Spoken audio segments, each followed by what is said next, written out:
Hey, check this out, man. Shout out to my live stream, man. My live stream introduced me to this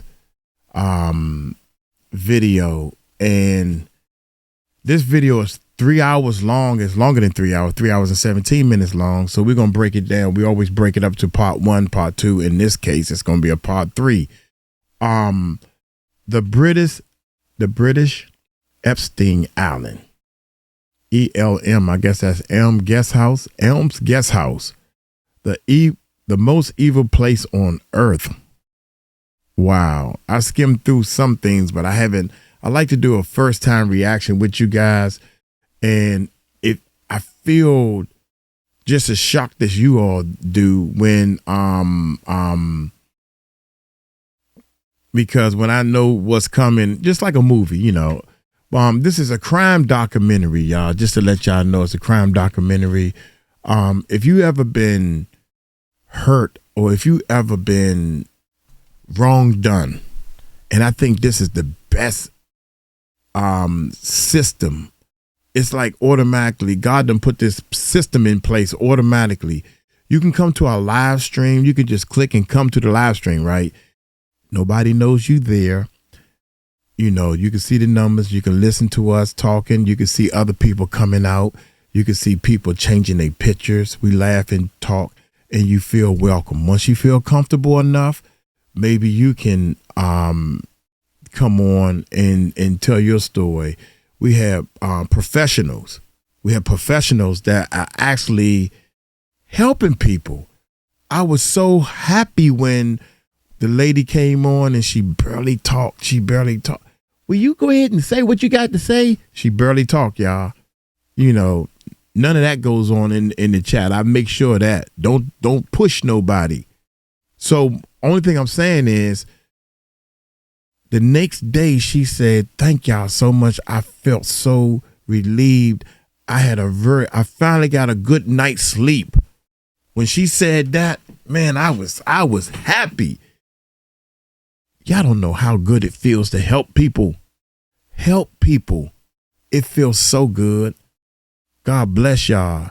If anybody has been hurt, we talking trafficked. We talking family members did things wrong to you. We are here. We build an organization of people that will help people.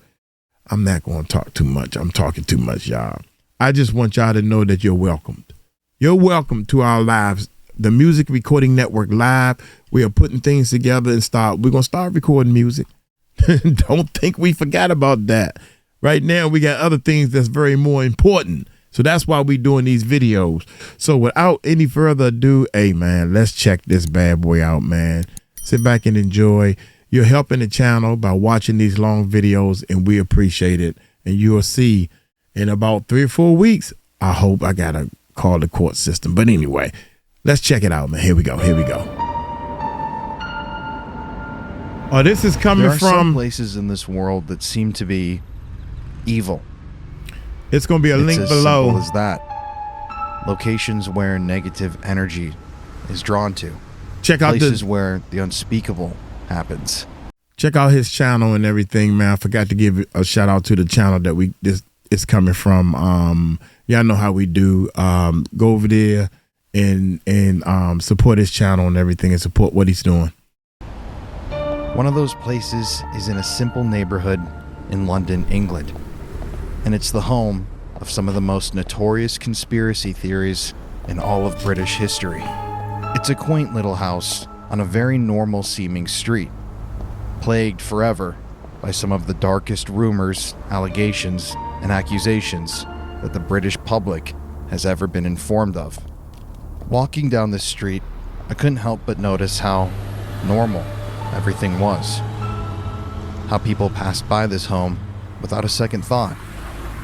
But when you take a peek behind the curtain and a long, hard look at the real history of this guest house in London, you'll realize that you're now staring at one of the darkest, most evil places on planet Earth. And I had no idea how dark this journey was going to get. Hey guys, thank you for watching our videos. If you want to check out our live channel, the Music Recording Network Live, where we dive deeper into videos that we put up and talk about different things that's going on in the world. You can participate in our chat, or you can come on live. You don't even have to show your face. Go to our live channel, subscribe, voice your opinion, because we would like to hear from you and help us come up with solutions. Now, let's continue on with this video.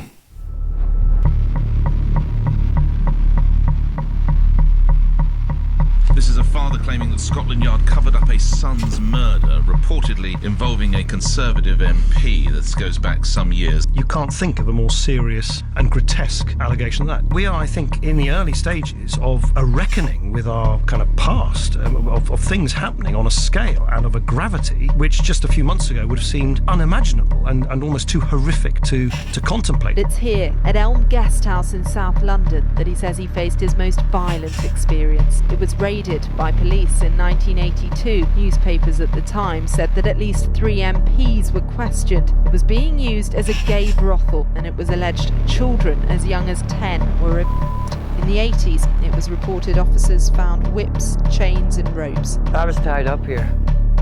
I don't know why I was tied up, but I was tied up with my hands behind my back. I do remember that. Laying down, and he took photographs. Other men were here. Other men came into the room. It just wasn't this one man. There were other men here. 35 years on, an officer familiar with that inquiry has come forward to tell its story and how it came to a sudden and mysterious end. I won't believe anything that comes out now if it's got the government dabs on it, because it's been proved to be flawed, soiled, and an absolute dog's dinner, as I said. The fact that she made that statement to the House indicates that there is still a huge amount that we don't know about. This is going to carry on until we have a proper, thorough investigation. Jerome concluded that no credible victim has ever come forward alleging a specific offence suffered whilst at Elm Guesthouse, and that no prominent person had ever been conclusively identified as having the child there. In the 1980s here in London, England, a VIP ring made up of the rich, famous, and elite was being operated out of the house behind me. Officially on the records in England, this ring never existed and still doesn't exist. However, according to countless victims, the home behind us was a house of horrors where young children were trafficked, chained up, videotaped, and some victims' family members even believe that their child was murdered inside of this house by powerful people in the British government. In this documentary, we are going to be blowing the lid wide open on this thing. This is going to be extremely disturbing, extremely eye-opening. Yeah, this is really important, so please help us by sharing this video out and by paying attention, because what we're about to show you will shock and disturb you to your very core. I'm Colin Browen, and share the let's video just get into out. this story. Share the video out, please. There are some places on earth that God seems to have turned his back on. Places so evil, so demented, that they would make you question the existence of a God in the first place. Venues where evil is allowed to thrive. Places where the devil seems to have taken up a permanent residence. Buildings where films are produced. Homes in which children are routinely and houses where misery and pain stains the walls. One of those places in the 1980s was the Elm Guesthouse in London, England, a home shrouded in mystery and conspiracy, and the location of some of the most infamous and disturbing crimes against children in British history. But according to officials, nothing ever happened at the guest house. In fact, according to the authorities in England, none of the following information that I'm about to tell you is true. I'm lying to you. This is one big lie. But that itself is a lie. And today I'm going to be exposing some of the British government's darkest secrets. Secrets that they do not want you to hear. Children with no family or family in a position to take care of them are some of the most vulnerable in society. Many rely on government funding and placement in foster care to survive. And while there are indeed many good foster care facilities and families out there, there are also many who submit those in their care to horrendous. This is one of those stories, the story of the Elm Guesthouse and all of the interconnected organizations and evil people involved with it. And it should be noted that some of the terminology in this story may differ from that commonly used in North America. For example, the phrase local authority care refers to children in the UK who are under the care of the government. There are other distinctions in this story, but we'll talk about them along the way. In the early part of the 1980s, it's alleged that boys from the Grafton Close Children's Home, run by the Richmond Borough Council in southwest London, were preyed upon by a ring that was operating out of a nearby location named the Elm Guest House. The Elm Guest House was a gay-friendly establishment where it was said that underage boys from the Grafton Close Children's Home were brought to have relations with adult men. Underage were also said to frequent the home. It's of note to mention that the homosexual age of consent at this time in the UK was 21. This is higher than the heterosexual age of consent at the time. The perpetrators of these crimes were said to be important people. Some were said to be members of parliament or MPs. There was a member of the royal family accused, an MI5 officer, pop stars, a member of the National Front, members of Sinn Féin, and a Soviet spy, amongst others. Haroon Kassir from India and his wife Carol from Germany were the operators of Elm Guest House at the time that our story takes place. It was advertised in the gay press as a place where homosexual men could meet. The newsletter for the conservative group for homosexual equality strongly recommended the guest house. This was a newsletter that was read by a lot of politicians and powerful people. Neighbors of the guest house at the time thought that it was a brothel because people were constantly going in and out at all hours of the night. The guest house was raided in 1982 and the homeowners were charged with running a disorderly house. They were eventually convicted, fined, and given suspended sentences. Any other charges related to that police raid were dropped. But before we get into all of this information, we first need to provide a little bit of context. The Elm Guest House was a 3-story Edwardian property located on Rocks Lane near Barnes Common in southwest London, which once featured 8 guest rooms and amenities such as a sauna, a solarium, and a video studio. It was advertised in those gay-friendly publications at the time as being a place where homosexual members of society, who at the time were somewhat prosecuted across the globe for their sexual orientations, could let loose, be free, and live life on their own terms. It was indeed a popular spot, and reservations at the Elm Guest House were sometimes hard to secure. Elm Guest House placed advertisements in specialist gay publications in the 1980s, including, like I said, that newsletter for the conservative group for homosexual equality. But interestingly, in that advertisement, it stated the facilities include a sauna, solarium, and video studio. They put it right there out in the open. So apparently, from the surface, the Elm Guest House was a friendly, welcoming spot for people to come relax at. The official narrative that the government in the UK is still going with today, then the Elm Guest House was never anything more than that. A hotel for gay individuals where they could relax and unwind, where never took place. It was a building filled with sunshine, happiness, and love. Nothing to see here, essentially. But researchers who have dived really deep into this story know that that's just not the case. Today, the building has been converted into 2-bedroom apartments, with its current residents having no connection to the past allegations. For, as you're going to see throughout all of this, the British government has tried its hardest to distance itself from the allegations and firestorm that surrounded the Elm Guest House. They've almost tried to remove those words from the vernacular of the English language. They've tried their hardest to renovate the home, resell it, and force society at large to move on. But as we know here on this channel, when there's smoke, there's fire, and the smoke surrounding the Elm Guest House was more like a massive sandstorm that completely blocked out the sun. This is the real story of the Elm Guest House. The story starts in June of 1982 when the property was raided by local authorities. So there were a couple things that led to this initial raid on the Elm Guest House. But the initial investigation began after a 10-year-old boy received medical care after he was and claimed that, at the time, he had been living inside of the Elm Guest House and had been by multiple older men. The allegations of made by the child were confirmed by a medical exam, which indeed showed that he had been repeatedly over a prolonged period of time. The boy also stated to the authorities that he called one of his Uncle Leon, and this person could have possibly been a politician. You'll understand the significance of that name in a moment. And this allegation was one of the couple that really kicked this thing off. One major driving factor and impetus behind the raid was research and information that was gathered there, while on the property, inside of the guest house, by 2 undercover officers from a local police department. You see, in the late 70s and 80s, allegations had been made by multiple victims that they, as minors, had been by individuals while they were inside the Elm Guest House. At first, these reports were ignored, but eventually, for some reason or another, the authorities decided that they were actually going to do their jobs and investigate some of these claims. So, they came up with a plan. to gather information about just what exactly may have been going on at the guest house, which, just to remind you again, was a boutique hotel, health spa, and club that catered to homosexual men. 2 male officers donned disguises, created cover stories, and went undercover to the guest house, posing as a homosexual couple. According to testimony, at one point while they were inside of the guest house, one of the officers claimed that they asked a staff member if children might be part of the offered there, and that answer from an employee of the guest house had been, yes, children were a part of the offered at the home. This was enough information for them to get the paperwork pushed through to enact a raid on the property, but they weren't done gathering information yet. You see, through conversations with other staff that they engaged in that evening, the undercover officers also discovered that a retired, powerful judge acted as the house's legal advisor.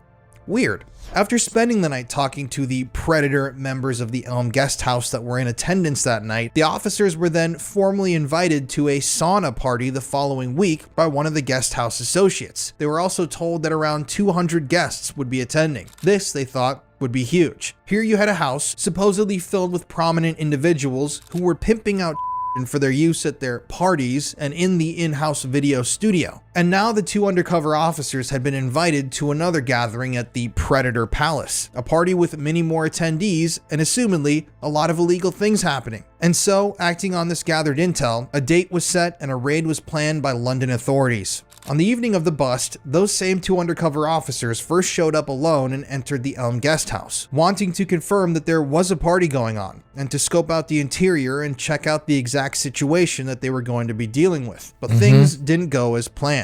According to the authorities at the time, throughout all of these exchanges, one of the undercover officers had been wearing a fake cast to hide a wiretap recording device. They had wanted to capture these powerful people admitting to their crimes against children on an audio recording. And so, on the evening of the raid, those 2 officers donned their disguises and their wiretaps and knocked on the front door of the guest house. They were immediately met with a raucous scene. There was indeed a small party at the guest house, and in attendance, according to these officers, were some recognizable individuals that would be known by the general public. But at the very beginning of the evening, as they entered the home and began to take in their surroundings, the 2 undercover officers were greeted by one of the owners and operators of the hotel, a woman named, like we said before, 𝗟𝗓𝗡𝗅. Carol, recognizing the officers from the week before, began chatting the men up and at one point went in for a hug. But somehow, this hug pulled the wrong wire and put pressure on the wrong spot, which caused the wiretap device to go AWOL and begin making noise and playing police radio chatter out loud. Immediately, both the officer's eyes and Carol's eyes grew wide. And at that moment, Carol knew that the 2 were police officers and the officers knew that they had been exposed. Immediately, the authorities waiting outside of the guest house sprung into action and the raid was executed, with armed members of London police busting in through the front doors and yelling at everyone to remain still. Now,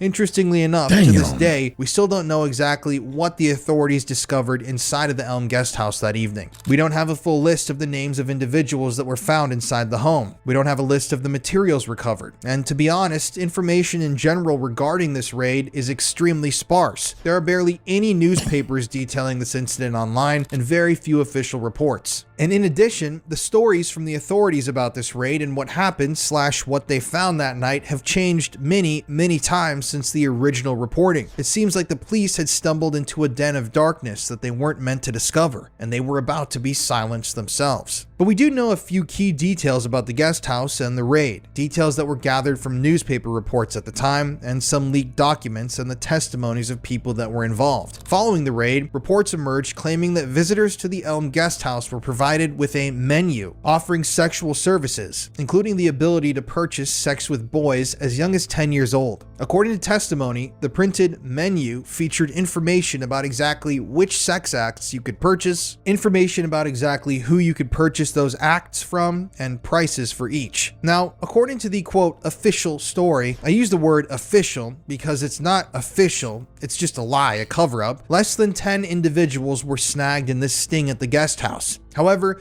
we now know that there were, in reality, more men present inside of the guest house that evening, and in fact, that during the raid, 23 different men were reportedly detained. 23 is a much higher number than less than 10. Why would the authorities lie about this? Were there people inside of the house that they didn't want to document seeing inside of there? Well, you'll see why soon. When the authorities searched the hotel/home, they found what could only be described as a torture chamber. According to reports, the townhouse was described as having bedroom suites adorned with whips, chains, and ropes, alongside communal areas featuring a lounge, bar, spa, sauna, and a screening room for pornography. According to police sources, among the guests that were found inside of the 𝗟𝗡𝗡𝗞𝗦 guest house that evening were 3 parliamentary ministers, high-ranking members of the British government, and a member of the Queen's royal staff. Interestingly, though, it seemed that just moments after the raid was finished, the authorities began to distance themselves from their own actions. They denied details that leaked to the press about the affair. They remained tight-lipped about what they found inside of the home. And it really seemed like they just wanted the public to forget that they had even conducted a raid in the first place. Just take a look at this quote from the British newspaper News of the World from August 8th, 1982, just a month and a half after the initial raid. A Scotland Yard official said, "It is just a routine investigation into a brothel, something that goes on all the time." But a source close to the investigation said, "The top brass have ordered everything to be played down. Officially, we aren't saying anything at this stage. Every attempt is being made to make sure the names of the VIPs who have been using this place don't leak out."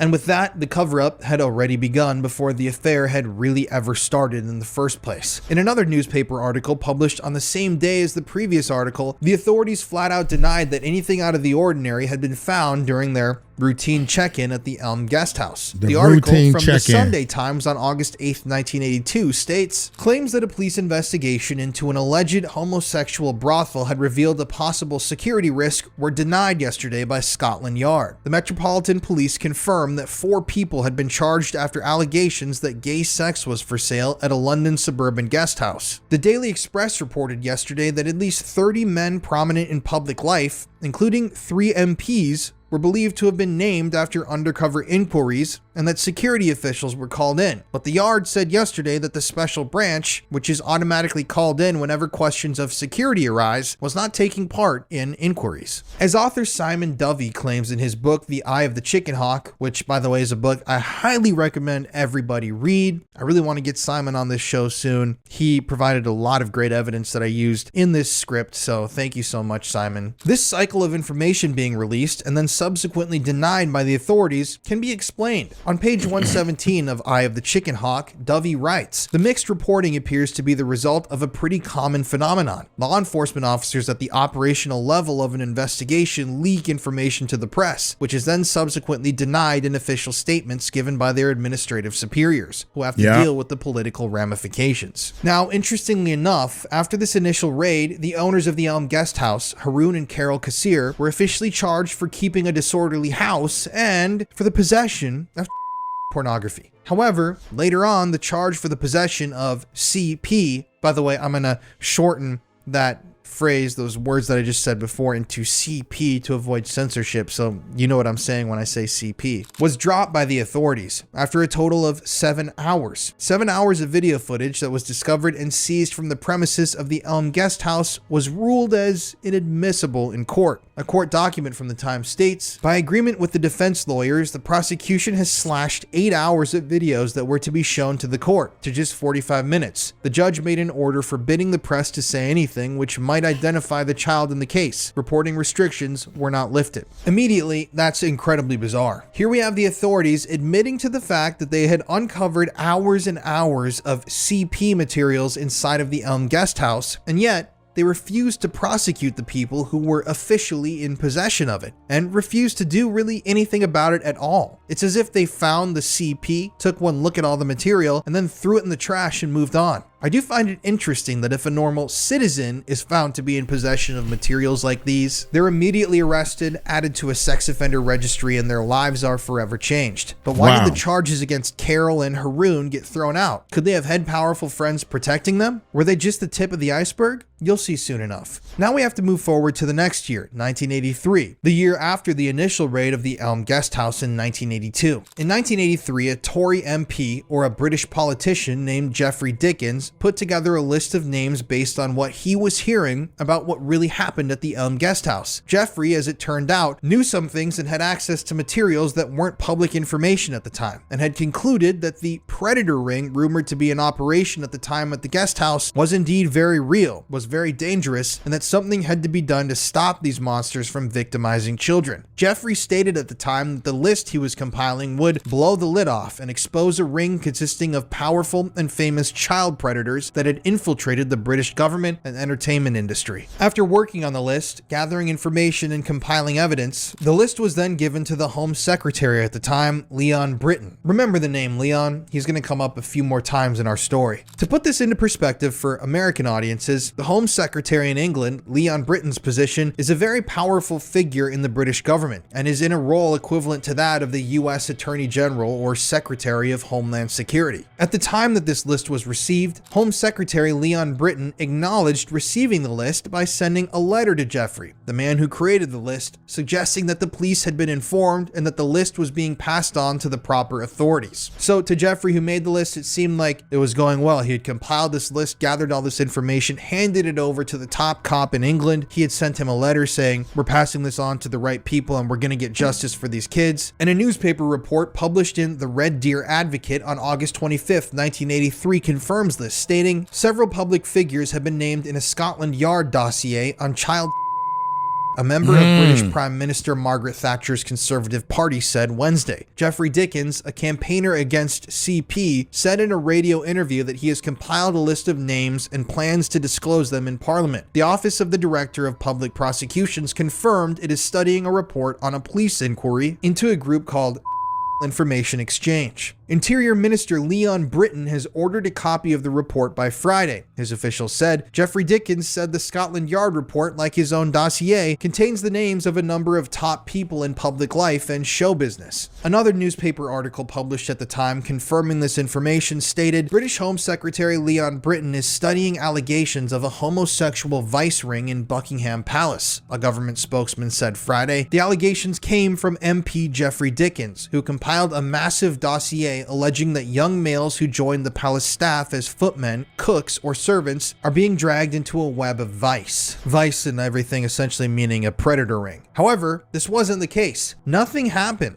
and the list was never mentioned or seen again. Yes, you heard that correctly. The list of prominent individuals that were involved in this predator ring that was given directly to the Home Secretary of the UK vanished into thin air, and to this day, it's never been located. In fact, in 2013, when interest in this affair was reinvigorated, Jeffrey Dickens' list and the evidence and files that went along with it were looked for again, and were again not found. Another look for the files was ordered again in 2014 by Prime Minister David Cameron. But the Dickens list just so happened to be only one of 114 files that officials could not find. It seems as though after the list was handed over to the Home Secretary, Leon Britton, it was either hidden, destroyed, or tossed to the wind, never to be seen again. Strange. And Jeffrey Dickens himself, the guy who wrote that list and put in all the work to compile that information, talk to victims, list names and find information, shortly after having his name published in news sources as being the predator ring whistleblower, he began receiving threats. In fact, it was just a short time after Jeffrey first handed the dossier over in August of 1983 when anonymous death threats began arriving on his answering machine and in his mailbox. In addition, his home was burglarized multiple times by unknown assailants, people who broke into his residence in the middle of the night or in the broad daylight, seemingly in an attempt to send some sort of a message. It should be noted that even though these people were breaking into Jeffrey's home, they were never stealing anything.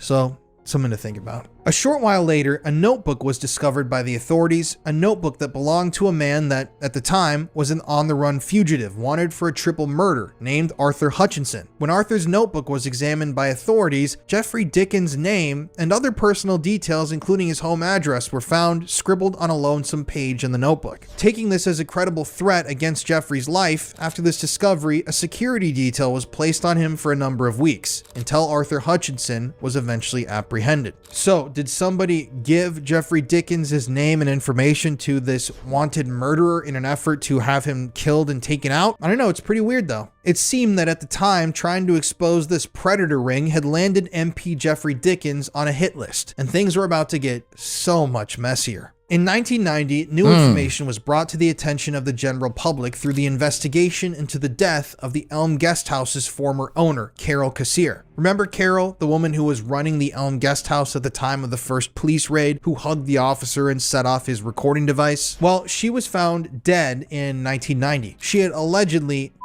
her own life with insulin. Carol, like myself, was a diabetic, and according to the authorities, one day she decided she had had enough of life and injected herself with a massive dose of insulin, laid down in her bed, went to sleep, and never woke up. However, files released almost 30 years later in 2017 cast doubt on this official story. According to this article published in the Daily Mirror, pathologist Richard Shepard said Carol's death was not due to natural causes, noting her profound low blood sugar was consistent with excessive injected insulin. One abnormality raised in the files is a decision by the poison unit at the New Cross Hospital in London not to analyze the syringes and vials found next to her body to see if they were connected to her death or to check her stomach contents. Experts say this should have been normal practice in a toxicology report. The article also talked about how those in Carol's life, including her own doctor who she had been seeing for 14 years, were completely dumbfounded by her decision to end her own life. In the article, Carol's former doctor, a man named David Walker, stated, "When there are marital difficulties, you see the patient in a depressed light. Sometimes she was cheerful and friendly. I would not expect her to commit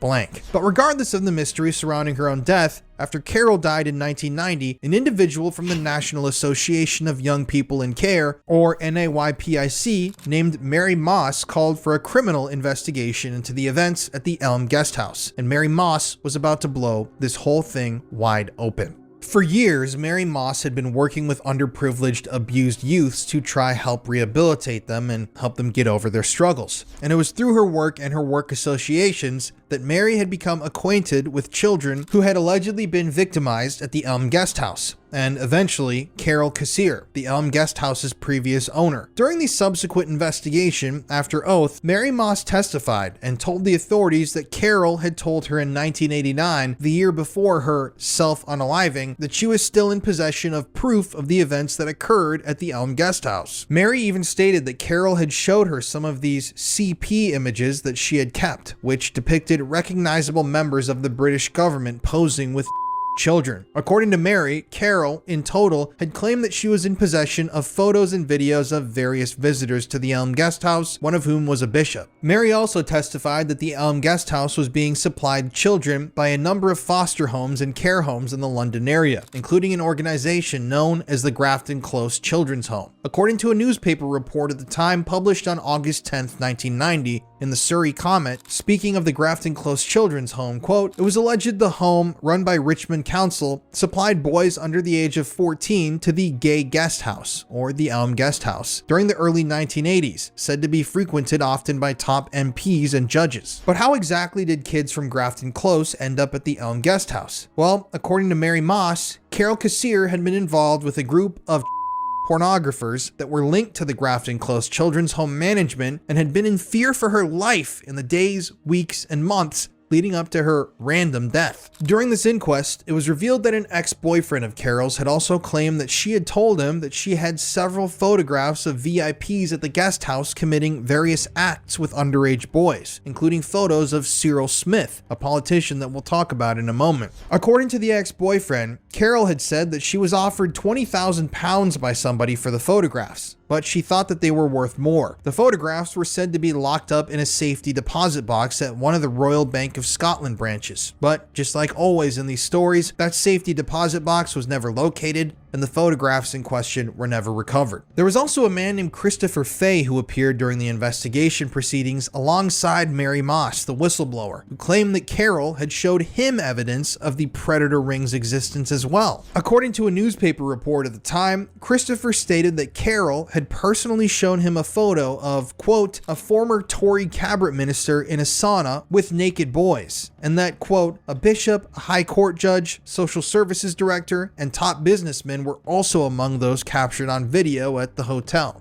End quote. Interestingly enough, it would eventually be revealed that the cabinet minister in question, who allegedly appeared in that photograph with the nude underage boy, was none other than Leon Britton, the Home Secretary to whom Jeffrey Dickens had turned over the list of names in 1983. Yes, you heard that correctly. The man who had been trusted to uphold the law in England, who had received the dossier exposing the alleged predator ring, had allegedly been a member of that ring the entire time. A newspaper report from the time describing Christopher Faye's allegations stated, quote, Faye, now 69, claimed on oath that Britton had been involved in abuse and that in May 1990, he had seen a photograph of the former Tory politician in a French maid's uniform with a young boy, end quote. But this wasn't Leon Britton's first brush with the law in regards to crimes against children. Later on, in the year 2014, decades after the Elm Guesthouse raid, a customs official named Marjaniel Solanki told detectives that he stopped Leon Britton at the port of Dover in the late 1980s on a routine check of his luggage. And when his items had been inspected, it was discovered, according to this agent, that Leon Britton had been attempting to travel into the United Kingdom from Amsterdam with CP in the trunk of his car. The Telegraph published an article about this incident on July 4th, 2014 that stated, quote, a senior Tory politician said to be part of a was allegedly stopped by a customs officer with CP videos but got off scot-free, police have been told. The former MP was driving back to the UK via Dover when a customs officer pulled him over because he was acting suspiciously. The border guard, who is now retired, has told detectives that when he searched the MP's car, he found videotapes of children clearly under the age of 12 taking part in acts. He passed the material on to his superiors, but the MP was never arrested or charged. Also, remember that young 10-year-old boy that started off this whole affair at the beginning, who told the authorities that one of the perpetrators who had victimized him was a man who he nicknamed Uncle Leon, that he believed could have been a politician? Could Uncle Leon have been Leon Britton? I'll just leave that there for you to decide. Another parliamentary minister named during this investigation by Mary and Chris was an infamous former member of the British Parliament named Cyril Smith. Cyril was a boisterous, large man who had been involved in British politics for most of his life. At the time of his death, just like with Jimmy Savile, Cyril Smith was held in somewhat high regard by most of the British public. But shortly after he passed on September 3rd, 2010, information would come to light that showed that throughout his entire life, Cyril Smith had been a violent abuser and a hardcore child predator. As it turned out, Cyril Smith, a prominent British politician and former MP for the Rockdale district, had faced widespread allegations of child spanning decades, many of which emerged after his death in 2010. You see, as far back as the 1960s and 70s, Cyril Smith was accused of physically and young boys at hostels and care homes, often under the guise of disciplinary action or impromptu medical examinations. Police investigations into the allegations occurred in 1970, 1998, and 1999, after Cyril had been accused by children of but for some reason, Cyril Smith was never prosecuted. Reports at the time of each set of allegations suggested that Cyril's influence and connections to powerful figures allowed him to escape justice. Time and time again, it seemed as though he was protected. And these allegations were dark. Some of Cyril's victims alleged that he had subjected them to severe physical, mental, and including beatings, and with one boy claiming that he was by Cyril Smith so hard that he lost some of his teeth and required stitches. Later investigations revealed that the police and Crown Prosecution Service decisions not to charge Smith were influenced by political and institutional pressures. People in the upper echelons of the British government had stepped in every single time that these allegations had been made, had silenced the victims, and ensured that their favorite predator politician, Cyril Smith, was allowed to walk free and abuse whomever he liked. In fact, in the 1980s, Cyril Smith was found to be in possession of CP, but as you can probably guess by now, he was never charged with a crime and he was allowed to walk free. There's actually an interesting anecdote about this arrest that I found online. You see, after he was reportedly arrested for the possession of CP, an independent investigation into the incident by a journalist named Donald Hale turned up evidence that showed that Cyril Smith himself, after being arrested and booked into the local jail, had made a mysterious phone call while in custody. And soon afterwards, I'm talking like an hour or two after this phone call, the officers came into the room, uncuffed him, let him out of the jail, and never filed charges. It was later found out, though, that the people who intervened in that whole affair, who stepped in and told the local officers you have to let him go and not charge him, was MI5. MI5 being the British equivalent of the CIA. So you got MI5 stepping in, messing with investigations, and telling local police departments that they need to open up the doors and let the child predators out for some reason. I feel like I've heard this story before. Weird. In the 2010s, after Cyril's death, renewed scrutiny led to further allegations of abuse at Rockdale's Knollview Residential School and the Elm Guest House, where Cyril Smith was implicated as being a member and guest. An MP or British politician from Cyril Smith's own district, Rockdale, named Simon Danchuk, shortly afterwards came out in the news and alleged that Cyril Smith had violently his victims. At the time, Danchuk said there is no doubt that Cyril Smith seriously young boys. Why the CPS didn't prosecute more recently is puzzling. It seemed like even members of the British government itself didn't understand why the British government had acted the way that it did decades prior. And these allegations and accusations opened up the floodgates. Soon dozens, hundreds of victims of Cyril Smith came forward and told their stories to investigators, news outlets, and newspapers with harrowing accounts, including stories of minors being forced up on tables and forced to spread themselves so that Cyril Smith could perform disturbing medical examinations on them. Some accused Cyril of being part of a network of predators who exploited their positions to target vulnerable children. And shortly afterwards, a 2014 police investigation identified at least 21 suspects in this historic predator ring, including Cyril Smith, and uncovered evidence of organized abuse at the Knollview Residential School. As it turned out, Cyril Smith wasn't only involved in the Elm Guest House predator ring, he was also documented to have been involved in a whole different predator ring operating out of the Knollview School located in his hometown, where powerful people had been paying staff members to come in and have relations with children. Investigations into this predator ring were also hindered by alleged cover-ups, with officers, authorities, and politicians all claiming that police files were seized by MI5, the British CIA, and that whistleblowers had been silenced under the Official Secrets Act, which basically just allows the British government to tell somebody, you can't talk about this or it's illegal and we can arrest and prosecute you. But the worst was yet to come. You see, Cyril Smith had been knighted by the Queen of England in the year 1988, years after he had been discovered to be in possession of CP, and years after the multiple allegations of against him had been made. In May of 2015, declassified and released cabinet office documents revealed that Prime Minister at the time, Margaret Thatcher, disturbingly had been informed of the allegations of child abuse that had been made against Cyril Smith before being knighted in 1988, but chose to give him the benefit of the doubt based on the Director of Public Prosecution's decision not to pursue charges due to insufficient evidence. So they knew that he was a predator. They knew. Even the upper echelon, Margaret Thatcher, knew that he was a predator, and yet she still allowed him to become a royal, a knighted person.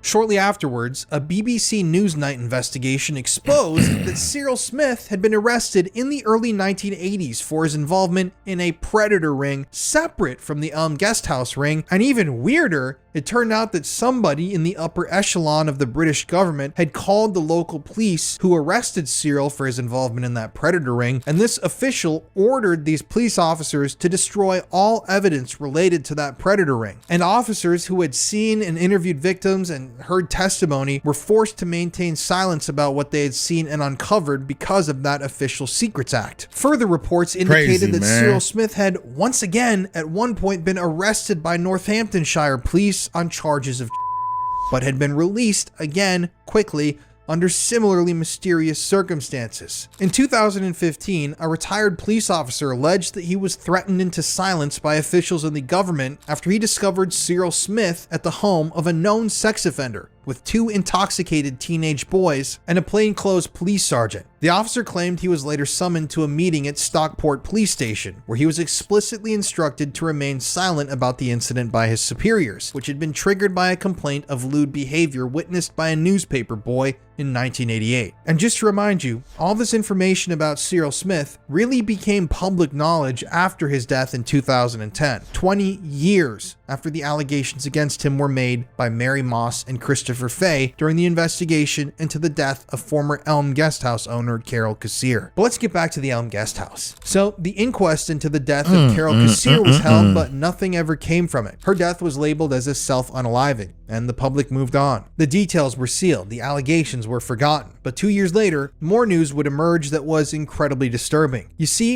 in 1992, a social services director named Peter Wrighton, the top UK government advisor on child protection services, was arrested after customs officials intercepted CP addressed to him from Amsterdam. Yes, you heard that correctly. The top United Kingdom government advisor on child protection services, the man that was supposed to protect the children of the UK and was in charge of their protection, was arrested on CP charges. In the wake of his arrest, can't trust nobody. Peter Wrighton had been a member of a group Ali called Carter Information Exchange, or PI, which had previously been named in the Jeffrey Dickens VIP Predator dossier from 1983. 2 years later, in 1994, Peter Wrighton was arrested once again after a Scotland Yard investigation into allegations of historic at children's homes revealed that Peter Wrighton, the head of child services in the UK, was a hardcore, absolutely unrepentant predator. A newspaper report from November 9th, 1994 stated the following. Former child care chief Peter Wrighton has been arrested as part of a nationwide abuse inquiry. Mr. Wrighton, 68, a leading consultant on children's homes, has been questioned in connection with indecent assaults on children in the London area. This countrywide inquiry followed the closure of New Barns, a school for emotionally disturbed children in Gloucestershire. Staff are now facing abuse charges. Mr. Wrighton held a senior post with the National Children's Bureau and was a respected figure in the child care field. I mean, that's absolutely insane. It should also be brought up that Peter Wrighton's name had been brought up in connection with the Guesthouse long before those articles and news reports came out. He was accused as being a part of this ring by multiple individuals. And then it came out that he was actually trying to get some mail order CP shipped to him, which just confirms the allegations to me. So at this point, these allegations that members of the British government were involved in predator activities were starting to be officially confirmed through information leaks, arrests, and documents being unsealed. And finally, in October of 2012, almost 20 years after his second arrest, campaigning Labour MP Tom Watson requested an investigation into the political associations of Predator and PI member Peter Wrighton. And at this point, newly reinvigorated police interest in the Elm Guesthouse began. After making his intentions to investigate the Elm Guesthouse affair public, Labour MP Tom Watson received over 200 phone calls from alleged victims, who had, according to them, been abused by public figures associated at the Elm Guesthouse. One individual had information about boys who were from the Grafton Close Children's Home being subject to at the Elm Guesthouse, and after hearing all this, Tom Watson passed this information to the police. At around the same time, Mary Moss, who had testified about what she knew of the Elm Guesthouse in 1990, was thrust back into the limelight. In January of 2013, shortly before they were seized under warrant by police, Mary published notes and documents that she had gathered from 𝗟𝗢𝗡𝗞𝗦 online so that they could be seen and accessed by the general public. But like I said, soon afterwards, those documents and the remaining documents that Mary hadn't managed to upload on time were randomly, after decades, seized by authorities, never to be seen again. It's weird, the Elm Guesthouse started coming back up in the news. Mary Moss had these documents for like decades, and then randomly the police bust into her home, take all of her documents relating to the guest house, which according to Mary had some very important names and information on them, and they just disappear. To this day, it's actually unknown where those documents went or what happened to them. But soon afterwards, two heads of the Grafton Close Children's Home, the children's home that was allegedly supplying boys to be at the Elm Guesthouse, were arrested for predator crimes.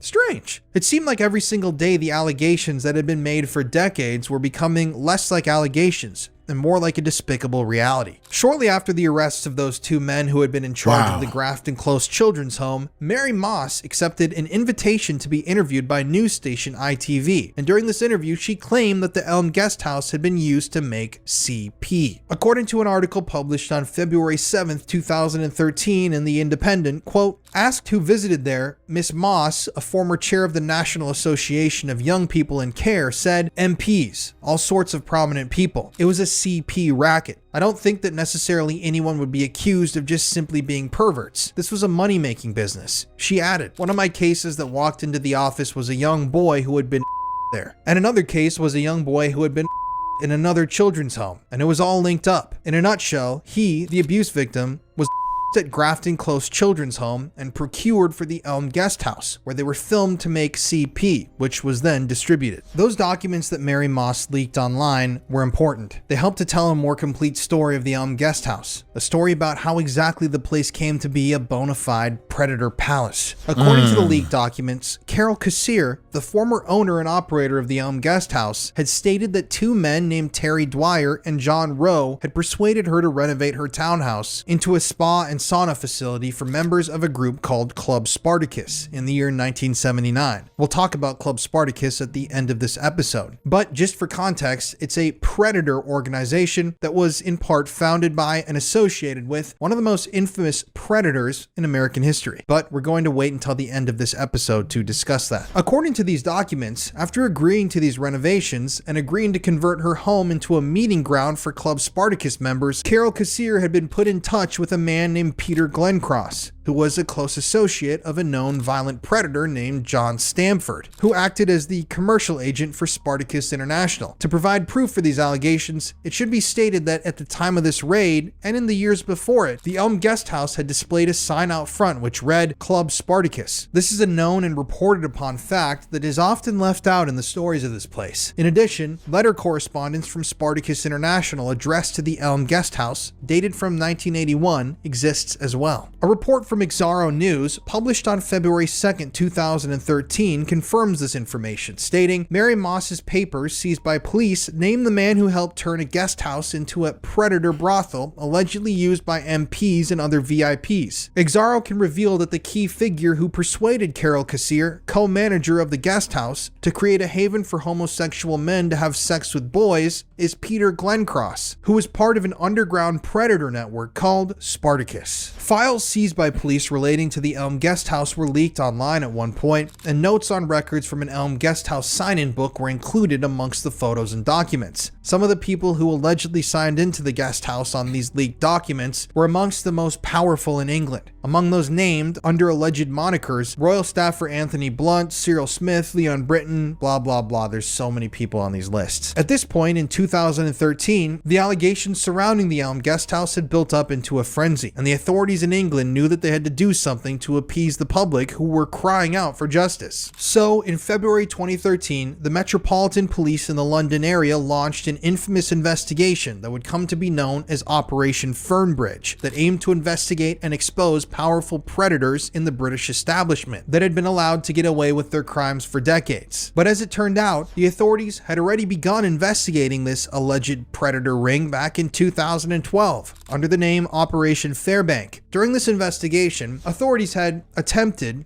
and I use air quotes because they really didn't do to gather information on the Elm Guest House ring and historic that took place at the children's homes in England. During this investigation, many allegations of abuse surfaced, but they went completely uninvestigated and not followed up on. Then, in January of 2013, a year later, Operation Fernbridge was started, which became a very public affair. Operation Fernbridge's primary focus was to investigate those abuse allegations that were made during Operation Fairbank, allegations concerning predator crimes that occurred at the Elm Guest House in the late 70s and early 80s. There were over 300 lines of questioning that Scotland Yard had to look into, and hundreds of victims that had come forward to make accusations. The abuse claims included multiple assaults on single individuals and dozens of alleged perpetrators from the upper crust of the British government. And this investigation actually led to the discovery of those two predators who had worked at the Grafton Close Children's Home, Tony McSweeney, a Catholic priest from Norwich, and John Stingmore, the former manager of Grafton Close Children's Home. The priest, Tony McSweeney, would eventually be convicted for his crimes against kids, but something curious happened to John Stingmore. In January of 2015, whilst awaiting his trial, John Stingmore was found dead in his home. He was never given the proper chance to testify about his exact role in the predator ring that he helped operate at the Grafton Close Children's Home, and he took his secrets to the grave. Although the official explanation is that he died due to medical conditions, I'm still a bit suspicious. Here's a guy, a manager of a connected children's home that was allegedly supplying boys to the Elm Guest House, who would have overseen the day-to-day operations of the transport and trafficking of these children, and he dies before he can testify about any of his knowledge or make any of his thoughts known? Strange, right? Sadly to say though, even though Operation Fernbridge was off to a good start, it was doomed from the very beginning. In fact, to investigate the hundreds of abuse allegations made against dozens of individuals, only 7 officers were assigned to the investigation, which made their caseloads exhaustive. There was no way that these 7 officers could properly investigate each and every one of these allegations. In addition, only £25,000 was awarded to the investigators by the government to carry out their operation. It was not a lot of money, they were underfunded, they were understaffed, underpaid, and so the operation in regards to the Elm Guest House ultimately went nowhere. It should be noted though that the Elm Guest House allegations were eventually handed over to the investigators assigned to another operation, Operation Athabasca, and the end of this operation was absolutely insane, but not in a good way. At the end of Operation Athabasca's years-long investigation, on February 14th, Valentine's Day 2019, Metropolitan Police Commander Neil Jerome, who oversaw the operation, gave evidence on Operation Athabasca's findings to the Independent Inquiry into Child. And in this testimony and conclusion, Jerome himself stated an absolutely absurd conclusion. Jerome stated that, quote, and I want to emphasize that this is a quote, "No credible victim has ever come forward alleging a specific offense suffered whilst at Elm Guest House, and that no prominent person had ever been conclusively identified as having a child there," end quote. This was a complete and utter lie. But this is ultimately where the British government still stands on this entire thing to this day. It should be noted, though, that in the wake of Operation Fernbridge, other investigations were started that took a look at other allegations connected to the Elm Guest House. Allegations of murder, snuff films, and missing children. And this angle of the investigation began with Operation Orchid. Operation Orchid was an investigation into the activities of a predator ring that was run by an infamous British man named Sidney Cook and his cohort Lenny Smith. To give you a bit of context, Sidney Cook is one of the most infamous child predators in British history. He was the ringleader of a predator gang that is suspected to have abducted, victimized, and murdered up to 20 young boys in Britain in the 1970s and 80s. Lots of these boys, their bodies have never been found, they're officially missing, and they're just suspected to have been victims of Sidney Cook's gang. And these boys were killed and in some of the most disturbing, vile ways possible. We're going to be covering Sidney Cook's story and the Dirty Dozen and all of the children that he's thought to have victimized on an upcoming episode of the show. But for now, you just need to know that Sidney Cook, one of the most evil men on earth, and his good friend / co-conspirator Lenny Smith were the definition of evil. They were serial child and murderers. Operation Orchid was actually its own operation that was opened up specifically to take a look at Sidney Cook and the crimes that he engaged in. But during this independent inquiry, connections between Sidney, the Dirty Dozen, his gang, and the Elm Guest House were established. You see, a man named Roger Studley, the retired detective chief superintendent who led the operation, stated that through the information they gathered during the course of the operation, he and the other authorities heavily believed that Lenny Smith, one of the leaders of Sidney Cook's predator gang, was believed to have visited the Elm Guest House multiple times throughout his life. There were notes in an unredacted intelligence file related to the operation that was leaked at one point that supported this finding. However, Operation Orchid, for some reason or another, didn't seriously look into the Elm Guest House, as they didn't believe it was relevant at the time. The operation heard rumors about things going on there, but at that time, they were focused on their primary investigation, which was the children who were abducted and murdered by Sidney Cook and his gang of predators. As part of the operation, Detective Studley began looking into several missing children cases that he located across the UK, and the more he dug into these cases of missing kids, the more perplexed he became. It seemed as though there was a lot of information missing, a lot of investigations that went absolutely nowhere, a lot of notes and information that were never written down or recorded. He stated, every force had its own way of recording things. If a boy had gone missing a few times, they wouldn't even report it. And sometimes they would have a missing person report and it was never followed up. All the information related to Operation Orchid was said to be held within Scotland Yard, the main investigative authority of England. Think of them sort of like the UK's FBI. However, a few years later, a detective who tried to review the files and information gathered on Sidney Cook during Operation Orchid in 1998 found that the information had been lost. It had vanished once again from the evidence rooms. And to give some perspective on the state of the police at the time in England, it was later discovered that nearly 1/3 of the sex offender files for one London police district disappeared. Those files documenting hardcore predators that lurked amongst the people of London had vanished straight from the police evidence room. As it turned out, Scotland Yard's unit assigned to compile information on sex attacks was staffed by only one officer and one secretary. They were underfunded, understaffed, and they suffered for it. But it was through Operation Orchid that some disturbing connections between the Elm Guest House and the murders of a few missing children were established. We now need to talk about 𝗗𝗢𝗡𝗞𝗦. 𝗗𝗢𝗡𝗞𝗦 was an 8-year-old boy who went missing after being abducted from Putney, London. 𝗗𝗢, who was 8 years old at the time of his disappearance, went missing in July 1981, less than a mile away from the Elm Guest House. On July 29, 1981, the day of Prince Charles and Lady Diana Spencer's wedding, the 𝗗𝗡𝗡 family traveled to London to watch the event. Returning to East Putney around 1:40 p.m., 𝗗𝗢𝗡𝗞𝗦 went home, leaving his son 𝗗𝗢 and daughter 𝗟𝗡𝗡 with their nanny, 𝗗𝗡𝗡. He gave them £20 each to buy some sweets. After visiting a newsagent, 𝗗𝗡𝗡 took 𝗟𝗡𝗡 to buy cough medicine, while 𝗗𝗗, feeling tired, chose to walk home alone. 𝗗𝗡𝗡 accompanied him across the main road before parting ways, and she and 𝗟𝗡𝗡 returned home at around 3 p.m., assuming that 𝗗𝗗 had just gone out to play. By 4:30 p.m., 𝗗𝗗 was still missing, prompting 𝗗𝗡𝗡 and 𝗗𝗢𝗡 to search the neighborhood. Unable to locate him, they reported his disappearance to the Metropolitan Police at 7 p.m. 𝗗𝗗 would remain missing for over half of a year, but eventually, the upper part of his torso was found 7 months later, buried in a wooded area of West Sussex. A few months after 𝗗𝗗's disappearance, his father was contacted by a man who identified himself as a male prostitute, who suggested that his son's abduction may be tied to a group of high-profile predators who were often at the Elm Guest House. On the call, the Phantom Man specifically told 𝗗𝗗's father that his son may have been taken to the Elm Guest House and murdered by a group of highly placed predators. Years later, in 2014, 𝗗𝗗's father, 𝗗𝗢𝗡𝗡, stated this to the press. "I was contacted by a young man who seemed to be in his 20s.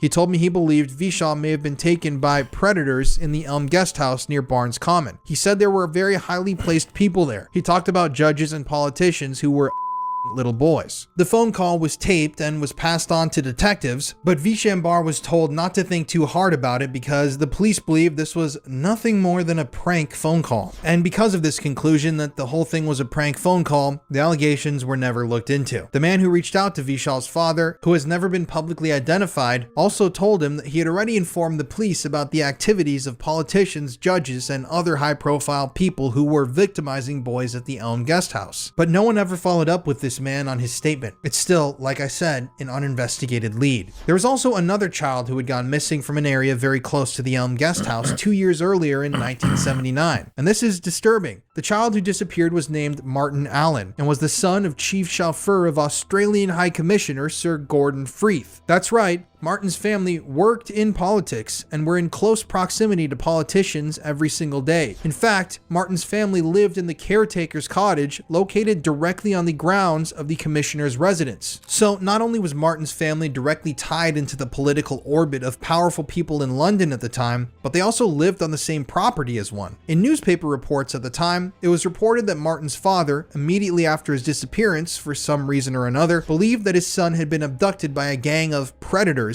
in order to make CP. And after 𝗗𝗗 was then abducted and disappeared 2 years later in 1981, it was publicly reported that the Metropolitan Police believed that both boys were abducted by the same gang. This fact was even reported in newspapers, as reported in Daily Star on August 10, 1982, which was quoted as saying, "Vice Squad officers probing London's homosexual scene have reopened their files on 2 schoolboys who went missing. 𝗗𝗢𝗡𝗞𝗦, 8, was found murdered 7 months after disappearing on the royal wedding day last year. Martin Allen, 15, son of the chauffeur to the Australian High Commissioner in London, has never been found after being whisked away by an unknown man. Both cases have connections with southwest London, where police have raided a gay guest house. 𝗗𝗗 was last seen in Upper Richmond Road, Putney, just a mile and a half from the guest house. Martin, of Kensington, was picked up as he approached King's Cross Station. Police believe many prominent people are linked with homosexual vice rings involving young boys." Oh yeah, I forgot to add that in there. Martin was seen getting into a car with a total stranger, and no one's ever figured out who that was or who this guy was that was with him. In a later interview, Kevin Allen, the older brother of Martin Allen, the missing boy, revealed that the two had frequently washed government vehicles at the commissioner's residence and other buildings associated with the Australian embassy. Interestingly, following Martin's disappearance in 1979, Australian intelligence reportedly launched an internal investigation into stand-in drivers employed by a private chauffeur company used by the Australian High Commission. This company, which provided drivers for civic functions often attended by individuals connected to Margaret Thatcher's circle, was found to have employed several convicted child predators. That's a documented fact. This driver service, the chauffeur service that catered to these politicians, that a lot of politicians connected to Margaret Thatcher's government used, was staffed by a number of child predators. And among those drivers that were previously employed by this service was Sidney Cook, the notorious predator gang leader who's thought to be responsible for the deaths of over 20 children, and David Smith, the personal driver of the demon formerly known as Jimmy Savile, who died of a heroin overdose just before his trial relating to Jimmy Savile's crimes. The events in question also implicated prominent figures such as Peter Morrison, Margaret Thatcher's private secretary and an alleged predator, Peter Heyman, a deputy director of MI6 and a known and documented predator, and Leon Britton, Margaret Thatcher's home secretary, who we already discussed extensively. This dark spiderweb of connections raises many troubling questions about the environment surrounding Martin Allen's disappearance. But still, even though these links were discovered, nothing ever happened. And this is public knowledge. The following excerpt was published on February 1st, 2015 in an article by The Australian, a news outlet based in Australia. Kevin says it was standard practice for the High Commission to supplement its regular drivers with stand-in and casual drivers from a particular chauffeur firm located just across the Thames. His research has revealed that this chauffeur firm had, at various times, employed Sidney Cook, whose gang, the Dirty Dozen, would later be convicted and jailed for the torture and murder of 3 young boys in the 80s. Jimmy Savile's chauffeur, David Smith, who unalived himself last year before standing trial on charges, is believed to have links to the same car company in the late 70s. Sidney Cook and his predator cohort are understood to have been some of the drivers who would pick up young care home boys and rent boys in the expensive cars and deliver them to organized orgies in Barnes, Pimlico, and Kensington. But even though all this information was well known, publicized, and documented, nothing ever happened. No arrests were made, no questions were answered, and the chase for the killers of Martin Allen and Vishal Malhotra went cold. 10 years after Vishal's death in 1991, a detective from London Metro contacted his father and said he was going to reopen the investigation into Vishal's death, but the detective never followed up, and Vishal's father never heard from him again. Then, in November 2014, 23 years later, something unbelievable happened. The Metropolitan Police began their most infamous investigation and publicly stated that they were opening a homicide investigation surrounding allegations that children had been killed by predators linked to 2 establishments that were in operation over 30 years ago, the Elm Guest House and Dolphin Square Apartments. Immediately upon seeing this news, Vishal's father thought that this inquiry should look into his son's death. In 2014, at the start of that operation, a detective, Jackie Malton, who investigated Vishal's death, publicly stated that she was worried that there was a cover-up in regards to the Elm Guest House predator ring. She believed that the murder investigation may have been compromised due to the power of various politicians at the time. A source that was close to the investigation stated that the investigators would check the homicide database on child murders to see if they could link any of the deaths to new information that the police had received over the past few decades. Vishal's murder is indeed in the database, and since it occurred near one of the locations being investigated by police, this immediately marked it as a high-profile case to investigate. And eventually, Vishal's death was linked to a member of a predator ring, none other than Sidney Cook, the man already investigated under Operation Orchid, who had been linked previously to the Elm Guest House. As it turned out, Lenny Smith, the man who helped run the predator ring with Sidney Cook, had, at the time of the crimes, been working as a rent boy in London. This in the past had led investigators to suspect that he had been working, if you get what I'm saying, inside of the Elm Guest House. But in 2014, during that operation, when investigators headed into the files to look for the evidence that was gathered during Operation Orchid that linked Sidney Cook, his cohort Lenny Smith, and the Elm Guest House together, they discovered that the information was once again missing. Once again, it had vanished from the police evidence lockers and from filing cabinets. No explanation was given. It was simply gone. So now we have a number of different investigations that went nowhere, a number of different leads that were never followed up on. A metric ton of evidence that disappeared from official filing cabinets and evidence locker rooms. But who were the victims of the Elm Guest House? Who were the kids who testified that they had seen what had happened on the inside and lived to tell the tale? Well, we know a few of their names. One is 𝗗𝗢𝗡𝗞𝗦. 𝗗𝗢𝗡𝗞𝗦 had a tragic life. He was only a baby when his father died in a tragic car accident, and Peter, at age 12, along with his older brother, was given to social services by his stepfather after his mother unalived herself and his family fell apart. It was at this point in his life when Peter was put into the Grafton Close Children's Home, which was a hotbed of abuse, and then trafficked off of the property and into the Elm Guest House to be used by politicians, celebrities, and the like. And these violent assaults and torture would have a permanent lasting effect on Peter. Later on in his life, it was discovered that Peter had a personality disorder, and at one point his own caseworker stated on an official report that they believed that his mental health issues were partially due to the abuse he suffered at a young age. Peter unalived himself when he was 28 years old, and his case became a part of Operation Fernbridge in 2013, which aimed to look at the historic crimes associated with the Elm Guest House and Grafton Close Children's School. And sadly, as with some victims of they sometimes themselves eventually become a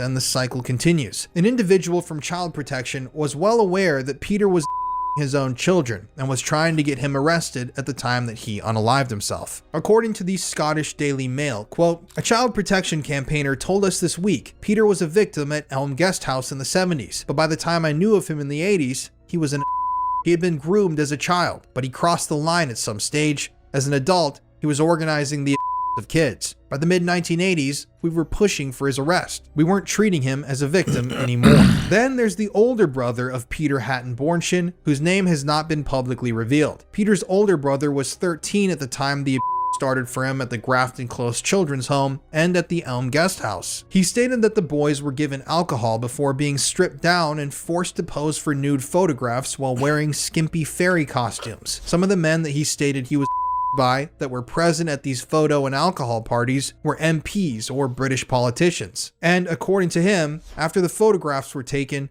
the group of men would then proceed to the boys. Eventually, he received a payoff from Richmond Council after he complained about his treatment at the care home, and that was the end of his story. Then we have Richard Kerr, the most vocal advocate for justice for victims of the Elm Guest House. Richard had a tragic life as well. When he was very young, he was first at the Kincora Boys Home in Belfast in the 1970s, a story which I covered as one of the first episodes of The Conspiracy Files. Then when he was a bit older, Richard was hand-selected along with 2 other boys in 1977 to be sent to London to be by men at the Elm Guest House. My name is Richard Kerr, and I'm 53, and I believe my first time being trafficked to England was on February of 1977. As a teenager, he was introduced to the world of Westminster. He says he was trafficked from Northern Ireland and that this picture was taken by one of his abusers. I was used as a boy toy. I was an object,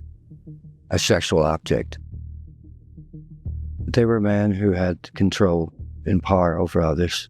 They were politicians, you believe? Some I do. This is the place that I remember very well. Wow.